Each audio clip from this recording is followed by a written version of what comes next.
Right, hi year three, this is Miss Shuttleworth. Welcome back to our next week of work based around the clock tower. So previously we have watched the video, which again I've shared the link of just in case you want to go back and remind yourself of the story. And this week we are going to be focusing on the narrative of our story. So previously we have introduced the setting and we've set the scene of our story. We have introduced the character and we have described the character and lots of details about her. And now we're going to move on to the middle section of our story, which is where the problem happens and we get some action and some narrative of our story writing. So as with all our writing, because we are building up this picture of our story, it is important to go back and read through our work. Okay, so I have included our story so far, which I'm going to read to you in a minute. Now, the reason we do this is so that we have that idea of cohesion through our writing. I mentioned it last week. It's that idea that your writing needs to link all the way through, and if we don't read back our paragraphs that we've previously written, we'll forget what we've written, and we need to make sure that it links. So what we've got so far is: standing in front of green luscious hills, there was a magical village filled with life and colour. Peacefully, balloons floated above the calm street. Before long, the golden rooftops began to sparkle in the morning sunshine. The sky was full of curly clouds circling calmly over the quiet village. The birds flew across the sky, their songs as beautiful as a lullaby. The wind was blowing across the distant hills, so the smell of grass filled the air. At the end of the street there stood a twisting, shimmering tower with the most magnificent clock and golden rooftop. Inside the tower, watching the balloons float by the clock face, a beautiful woman spun gracefully. Her brown hair was tied back in a bun, and she wore a clockwork dress with an intricately patterned skirt. What are those beautiful, colourful things floating through the sky? She wondered as she spun. Nervously, she moved towards the window and tried to reach them, but she couldn't. Maybe I should go outside and take a closer look, she said with a shy smile on her face. Okay, so we've set the scene, we've introduced our character, and we know that she's about to go downstairs from the clock tower and go and investigate what was going on outside. Okay, so the next section, and your task one, is going to introduce the problem of the story, and it's going to build up an idea of suspense. Okay, so if you remember from the video, when she leaves her tower and she goes outside, the world has suddenly become dark and grey, and everything has stopped moving, and all the sound and the movement and the colour has disappeared. Okay, so that's our problem. And we are going to introduce this through three different ways. So we're going to first use a show me, don't tell me sentence. Okay, and we're going to show how the character is feeling rather than just telling our reader that she's scared or she's happy or she's nervous. We're going to use a show me, don't tell me sentence. Then we're going to build up this idea of suspense, that something has gone wrong and there is a problem that our character needs to solve. And we're going to build up that suspense using some really short, simple sentences to get our reader reading quicker and sort of build up that idea of suspense through our writing. And then we're going to end with a rhetorical question, which just gives the reader some time to think about what has happened and how the character might then solve this problem. Okay, so our first sentence. Now, I have given you a sentence, okay, that just links where we left off our last piece of writing to this part. Okay, now that given sentence is one that you can just completely steal off me. Okay, you can use it. If you want to challenge yourself and change it slightly, that's absolutely fine. Okay, but that is given to you. So she ran down the stairs and out into the world, but immediately she stopped. Something was wrong. Okay, so that's just a linking sentence. It links from we left her running, considering whether she was going to leave the tower, and we just sort of linked to the fact that she has. Okay, now we know that as soon as she steps out of the door, she notices something is wrong. Okay, so it is likely she's going to be feeling quite scared and quite worried at this point in the video.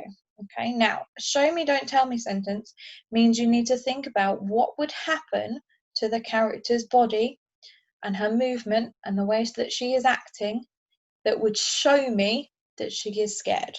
Okay, because if you just told me that she was worried or she was scared, it doesn't have the same effect on your reader. It's much more exciting and much better for your reader's imagination if you are using things that show an emotion rather than tell me.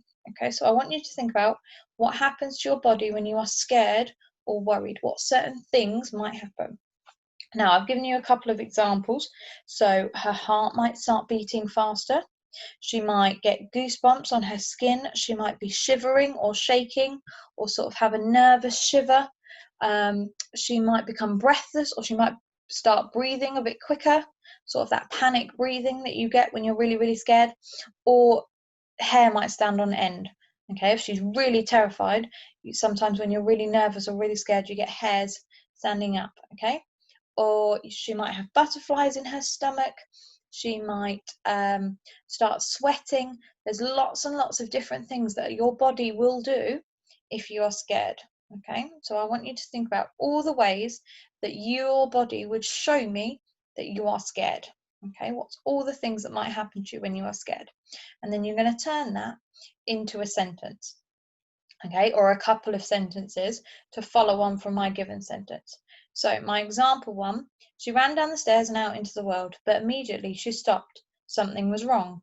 Her heart began to beat faster and the hair on the back of her neck stood up.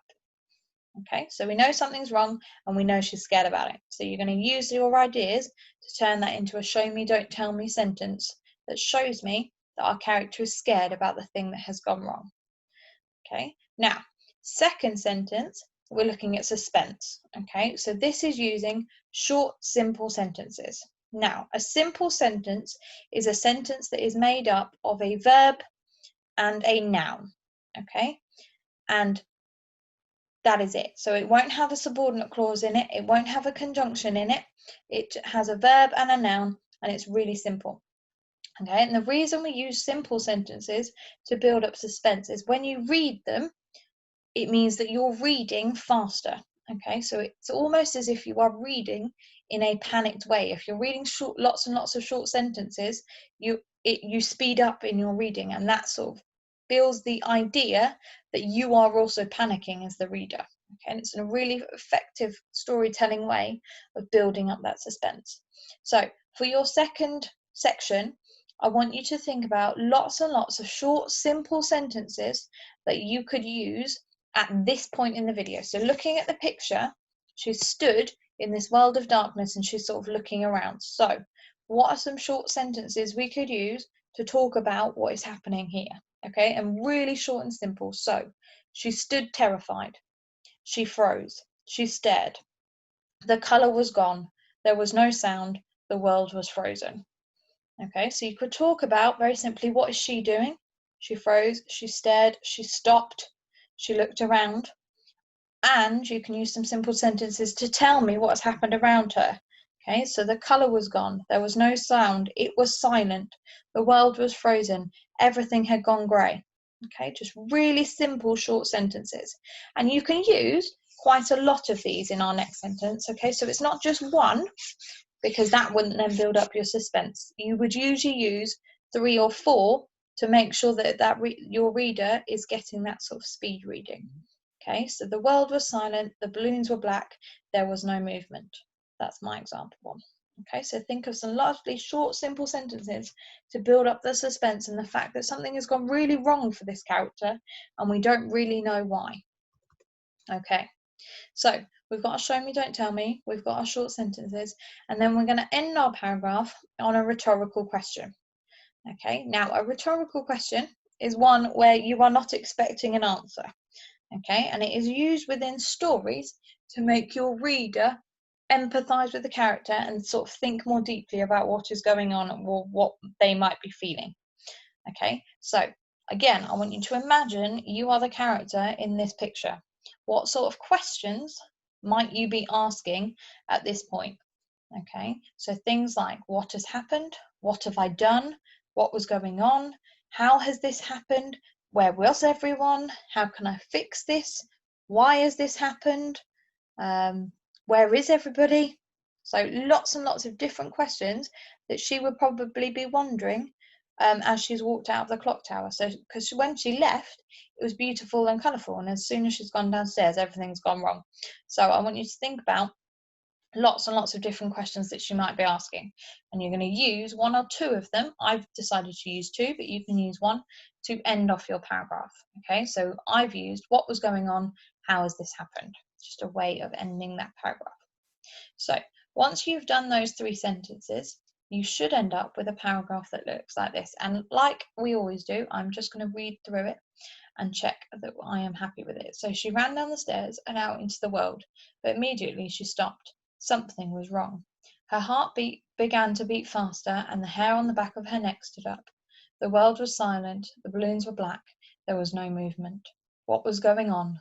How has this happened? Okay, so there you go, that's our paragraph. Now, once you've written your paragraph, if you haven't changed my given sentence, I want you to give yourself an extra challenge and see if you can improve that given sentence. Okay, so how could you make that even better? Could you add some adjectives? Could you add another adverb? Could you move it around a bit? Could you change the way that I have written it?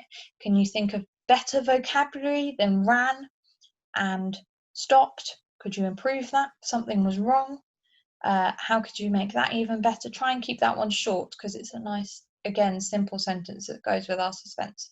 But that's your extra challenge. See if you can change my given sentence as well. Okay, but you should end up with a lovely paragraph that really builds up that suspense and really shows that something has gone very wrong for this character. Okay, as always, please share your work that you are completing with Twitter and on Twitter and with your class teachers, who then pass it on to me. Okay, and I look forward to seeing your work and you coming back to listen to task 2. Okay, bye guys.